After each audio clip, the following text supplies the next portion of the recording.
Hello all, ఎలా ఉన్నారు? అందరూ బాగున్నారా? నేను ఎప్పుడు ఇంట్లో ఫ్రీక్వెంట్గా గుత్తి వంకాయ కర్రీ ప్రిపేర్ చేసుకుంటూ ఉంటాను. చాలా సింపుల్ ప్రాసెస్ ఈరోజు మీతో షేర్ చేసుకుంటా. ఒకవేళ నేను ఏమైనా మిస్టేక్స్ చేస్తే నాకు కమెంట్ సెక్షన్లో కమెంట్ చేసి చెప్పండి. ముందుగా స్టఫింగ్ కోసం అయితే ఒక చిన్న సైజు ఉల్లిపాయ, 2 పచ్చిమిర్చి, కొన్ని జీడిపప్పులు, వేయించి పెట్టుకున్న పల్లీలు, వెల్లుల్లి రెబ్బలు అండ్ అలానే కొబ్బరి ముక్కలు ఇవన్నీ అయితే యాడ్ చేసుకుంటాను మిక్సీ జార్లోకి.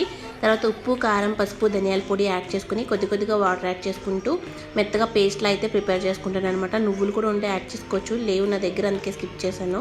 తర్వాత ఒక కడాయిలో ఆయిల్ హీట్ చేసుకుని ముందుగా కట్ చేసి పెట్టుకున్న వంకాయల్లోకి కొంచెం స్టఫ్ యాడ్ చేసుకుని 10 to 15 మినిట్స్ అయితే బాగా మగ్గించుకుంటాను వంకాయల్ని.